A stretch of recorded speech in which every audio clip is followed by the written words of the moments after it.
Alhamdulillahilladzi binikmatihi tatimmus sholihat wa ala alihi wa sahbihi wa mawalah may yahdihillahu fala mudilla lahu wa may yudlilhu fala hadiyalah. Asyhadu an la ilaha illallah wahdahu la syarikalah wa asyhadu anna sayyidina Muhammadan abduhu wa rasuluh. Allahumma salli ala sayyidina Muhammad wa ala ali sayyidina Muhammad. Wa qala ta'ala ya ayyuhalladzina amanu taqullaha haqqa tuqatih wa la tamutunna illa wa antum muslimun.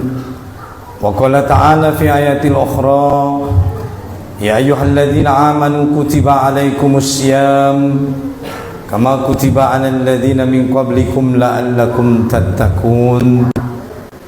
Amma ba'd. Segala puji dan syukur kehadiran Allah Subhanahu wa taala.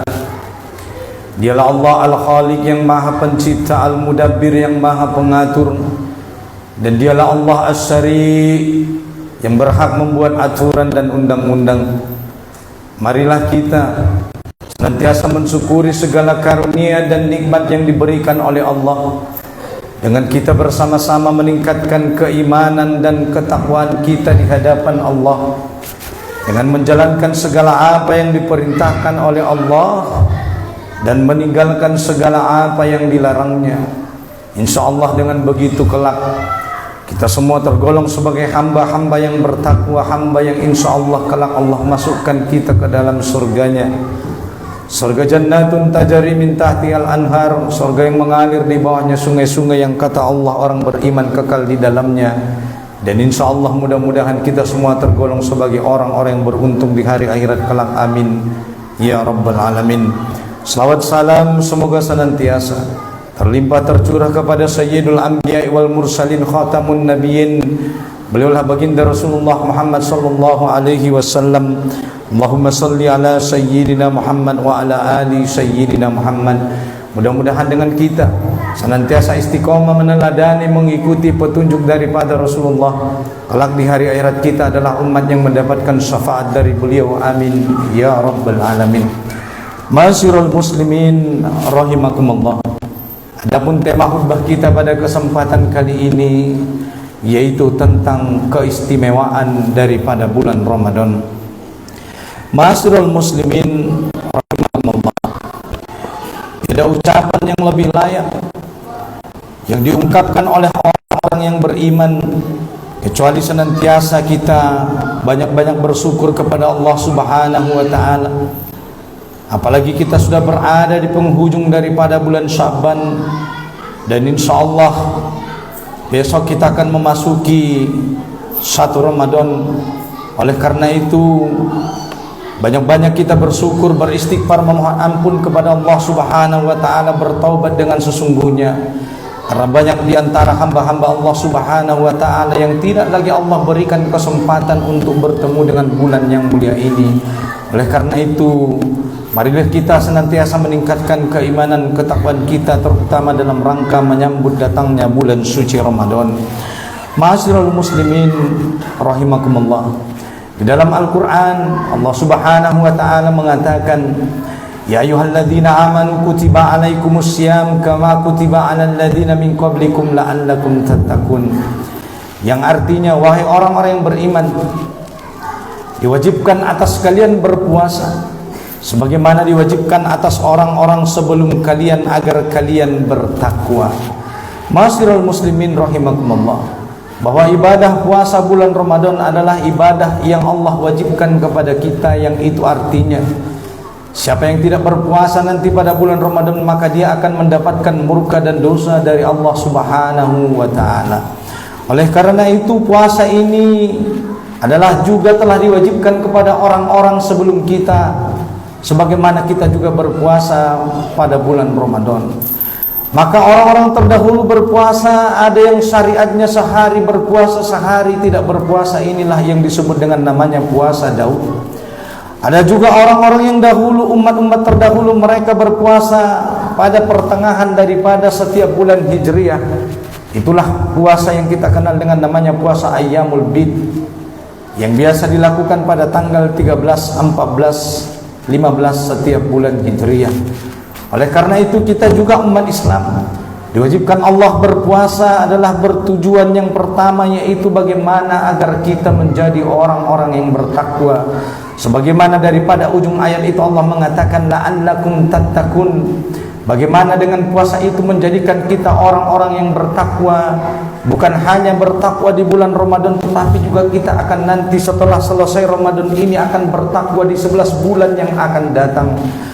Oleh karena itu kita berharap bahwa bulan Ramadan yang akan datang ini menjadi bulan tarbiyah, yaitu bulan yang akan mendidik jiwa raga kita bagaimana agar kita senantiasa bisa menjadi orang-orang yang sesungguhnya bertakwa di hadapan Allah Subhanahu wa taala. Kalau nanti di bulan Ramadan keimanan dan ketakwaan kita dilatih, bagaimana kita agar senantiasa merasa takut kepada Allah Subhanahu wa taala walaupun tidak ada manusia yang melihat daripada perbuatan kita. Maka ibadah puasa Ramadan adalah ibadah antara seorang hamba Allah dengan Allah Subhanahu wa taala. Seseorang bisa saja berpura-pura bahwa dia tetap berpuasa, padahal sesungguhnya dia sudah tidak lagi berpuasa, atau mungkin juga sudah hilang pahala puasanya dikarenakan tidak bisa menahan rasa amarah, tidak bisa menahan hawa nafsu. Walaupun mungkin di bulan puasa setan-setan dibelenggu, pintu-pintu surga dibuka dan pintu-pintu neraka ditutup, tetapi jangan lupa jamaah sekalian dirahmati Allah Subhanahu wa taala bahwa manusia ini masih punya yang disebut dengan namanya hawa nafsu. Maka kita tidak heran kalau ternyata di bulan Ramadan masih ada hamba-hamba Allah yang mereka tetap saja bermaksiat, walaupun kata Allah setan-setan telah dibelenggu. Kenapa? Karena ada hamba-hamba Allah yang tidak bisa mengendalikan hawa nafsunya, padahal dia sudah berada di bulan Ramadan. Oleh karena itu kita berharap di Ramadan ini bahwa kaum muslimin melatih diri mereka, melatih bersabar menahan hawa nafsu, melatih bersabar daripada menahan lapar dan haus, yang harapannya nanti setelah bulan Ramadan ini kita semakin bertakwa dan bersungguh-sungguh beriman, dan semakin rasa takwa itu meningkat di hadapan Allah Subhanahu wa taala. Jangan sampai nanti ketika Ramadan ini telah berlalu pula seluruhnya tak ada yang berbekas di hati dan di dalam diri kaum muslimin. Betapa banyak orang yang melewati bulan Ramadan tetapi mereka menjadi orang-orang yang merugi, lalu tidak diampuni dosa-dosanya oleh Allah Subhanahu wa taala. Suatu ketika pernah Nabi Muhammad sallallahu alaihi wasallam ketika sedang naik di atas mimbar, lalu datang malaikat Jibril.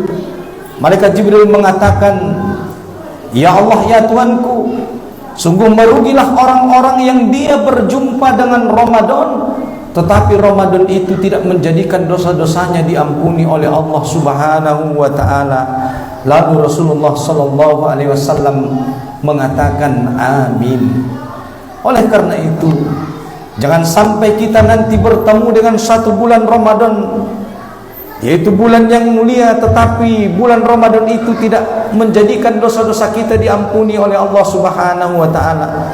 Padahal Rasulullah sallallahu alaihi wasallam mengatakan, "Man shoma Ramadana imanan wa ihtisaban ghufira lahu ma taqaddama min dzambi." Siapa yang berpuasa Ramadan dengan ikhlas mengharap ridho daripada Allah Subhanahu wa taala, dia berpuasa bukan mengharap ridho manusia, bukan mengharap ridho orang tua, juga bukan mengharap ridho Pak Ustadz, tetapi benar-benar mengharap ridho Allah Subhanahu wa taala. Dikarenakan dasar iman, maka Rasulullah SAW mengatakan ghufira lahu ma taqaddama min dzambi, maka akan diampuni dosa-dosanya yang telah lalu. Oleh karena itu kita berharap Ramadan ini kita menjadi orang-orang yang muflih, orang-orang yang beruntung, yang mendapatkan ampunan daripada Allah Subhanahu wa taala. Karena 11 bulan yang lalu kita banyak melakukan dosa-dosa, mungkin dosa-dosa kecil maupun dosa-dosa besar. Oleh karena itu sambutlah Ramadan ini dengan rasa bahagia yang gembira. Karena di Ramadan ini Allah memberikan bagi kita yaitu jaminan pahala yang sebesar-besarnya. Apalagi di bulan Ramadan ada satu malam yang lebih baik daripada 1000 bulan. Sebagaimana Allah mengatakan, "Inna anzalnahu fi lailatul qadar Wa ma adraka ma Lailatul Qadar. Lailatul Qadari khairum min alfi syahri. Pada malam Ramadan itu ada satu malam yang lebih baik daripada 1000 bulan, itulah malam Lailatul Qadar. Yang kalau 1000 bulan itu kita bagi 12, maka didapatkanlah kurang lebih 83 tahun. Maka siapa yang berada pada bulan Ramadan, hendaklah dia bersungguh-sungguh mencari malam Lailatul Qadar. Siapa yang beramal dan bertemu dengan Lailatul Qadar pada malam itu, satu kali dia beramal ibadah, maka samalah nilai ibadahnya dengan kurang lebih usianya selama 83 tahun. Walaupun dia hanya sekedar mengucapkan istighfar astaghfirullahaladzim, maka samalah ucapan istighfar itu dengan kurang lebih 83 tahun umur dia. Padahal kita mengetahui jamaah yang dirahmati Allah Subhanahu wa taala, Rasulullah sallallahu alaihi wasallam mengatakan bahwa umur umat Nabi Muhammad sallallahu alaihi wasallam di akhir zaman ini sudah jarang yang lebih daripada 83 tahun. Rasulullah mengatakan a'maru ummati baina sittina wa sab'ina. Umur umatku, kata Nabi Muhammad sallallahu alaihi wasallam, di akhir zaman ini paling hanya 60 sampai 63 tahun, dan jarang daripada umat Nabi Muhammad yang telah lewat daripada umur itu. Oleh karena itu, jangan kita sia-siakan kesempatan datangnya bulan Ramadan ini. Mari kita beramal sungguh-sungguh. Apalagi bulan Ramadan ini disebut adalah bulannya Quran. Sebagaimana Allah mengatakan syahrul Ramadan allazi unzila fihil Quran, bahwa Allah menurunkan Al-Quran ini pada bulan Ramadan. Maka harapannya kita kaum muslimin, dengan datangnya bulan Ramadan ini kita banyak membaca Al-Quran. Bukan saja membaca Al-Quran, tetapi juga memahami isi daripada Al-Quran. Karena tidak dikatakan kita orang-orang yang membaca Al-Quran kalau kita hanya membaca bahasa Arabnya saja, tanpa kita memahami isi daripada apa yang kita baca. Dan juga tidak cukup kita hanya membaca Quran kemudian memahami isinya, tidak cukup.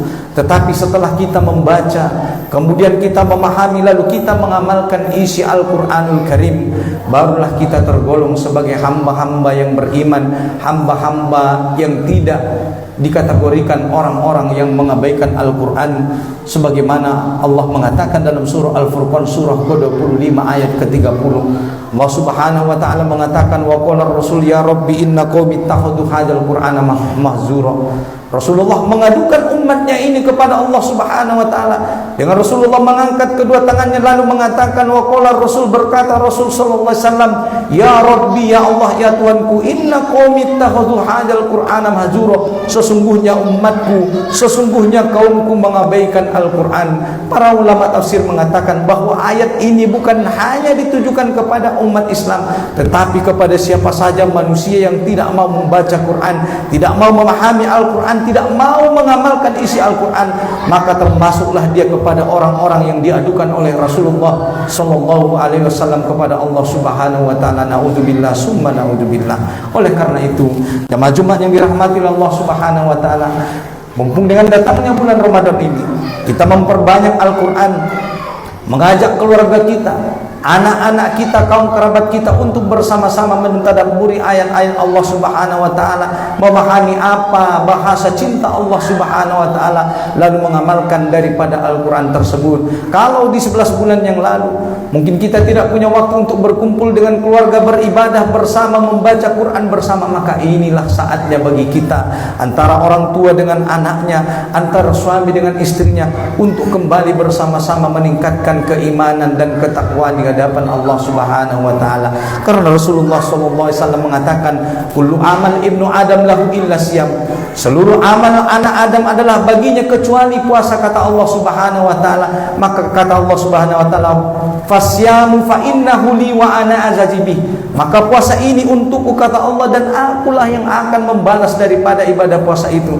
Allah tidak menyebutkan berapa besarnya pahala puasa. Kenapa? Karena saking besarnya pahala puasa itu, maka kelak pahala puasa ini Allah simpan bagi kita. Sengaja Allah tidak tunjukkan, Allah tidak menyebutkan betapa besarnya pahala puasa. Agar apa? Agar nanti kita bisa melihat betapa besarnya pahala puasa di hari akhirat kelak. Oleh karena itu, kata Rasulullah SAW, asyamu junnah, maka puasa ini adalah benteng bagi orang-orang yang beriman. Benteng dari apa, Ustaz? Benteng dari neraka Allah Subhanahu wa ta'ala. Maka siapa yang mau mempunyai benteng di dalam hidupnya ini, maka hendaklah dia berpuasa, apalagi puasa Ramadan. Oleh karena itu, bagi orang yang berpuasa Ramadan, kata Rasulullah SAW, ada dua kebahagiaan. Yang pertama adalah orang-orang yang berpuasa, dia akan bahagia ketika masuknya waktu berbuka puasa. Dan yang kedua, orang-orang yang berpuasa Ramadan nanti kelak di hari akhirat, dia akan berbahagia karena melihat betapa besarnya pahala puasa yang dia dapatkan di hadapan Allah Subhanahu wa ta'ala. Oleh karena itu, mari kita menyambut datangnya bulan Ramadan ini dengan memahami ilmunya. Karena betapa banyak orang berpuasa tetapi tidak ada yang dia dapatkan dari puasa itu kecuali rasa lapar dan haus. Oleh karena itu, pahamilah apa-apa yang bisa membatalkan puasa. Kuasailah ilmu-ilmu apa saja yang bisa menghilangkan pahala puasa, supaya kita tidak termasuk orang-orang yang merugi sebagaimana tadi yang didoakan oleh malaikat Jibril. Sungguh rugilah orang-orang yang dia berjumpa dengan bulan Ramadan, tetapi Ramadan tidak bisa membuat dosa-dosanya diampuni oleh Allah Subhanahu wa ta'ala. Oleh karena itu, bersungguh-sungguhlah kita di hadapan Allah Subhanahu wa ta'ala. Persiapkan diri kita, persiapkan ilmu untuk menyambut datangnya bulan Ramadan. Kemudian persiapkan doa-doa apa yang akan kita panjatkan. Karena orang-orang yang berpuasa doanya sangat dikabulkan oleh Allah Subhanahu wa ta'ala. Oleh karena itu, kalau ada 29 hari Ramadan, maka persiapkan 29 doa. Karena kita adalah hamba-hamba Allah yang punya banyak hajat, punya banyak keinginan. Maka inilah kesempatannya. Kalau Ramadan tahun yang lalu mungkin hajat dan keinginan kita belum dikabulkan oleh Allah, maka Ramadan telah datang. Ramadan adalah waktu di mana doa-doa sangat dijawab oleh Allah Subhanahu wa ta'ala. Apalagi dalam keadaan seseorang berpuasa Ramadan, maka perbanyaklah doa memohon ampunan kepada Allah Subhanahu wa ta'ala. Terutama nanti dengan datangnya malam Lailatul Qadar, maka bacalah. Bila kita nanti berjumpa dengan malam Lailatul Qadar, Aisyah pernah bertanya kepada Rasulullah, "Ya Rasulullah, kalau aku berjumpa dengan Lailatul Qadar, lalu apa doa yang aku bacakan?" Maka Rasulullah mengatakan, "Allahumma innaka afuwun karim tuhibbul afwa fa'fu anna." Maka perbanyaklah membaca doa itu kalau kita bertemu dengan malam Lailatul Qadar. Mudah-mudahan dengan datangnya Ramadan ini menjadikan kita orang-orang yang bertakwa, bukan hanya di Ramadan tetapi 11 bulan yang akan datang kita akan tetap istiqomah menjadi orang-orang yang bertakwa sampai insyaallah kita bertemu dengan Ramadan yang akan datang berikutnya. Amin ya rabbal alamin. Mudah-mudahan nasihat dan penyampaian khatib yang singkat ini dapat bermanfaat bagi kita semua. Barakallah li wa lakum fil Qur'anil azim wa nafa'ani wa iyyakum bima fihi minal ayati wa dzikril hakim wa taqabbalallahu minna wa minkum tilawatahu innahu was-sami'ul alim. Aqulu qouli hadza wa astaghfirullahal azim innahu huwal ghafurur rahim.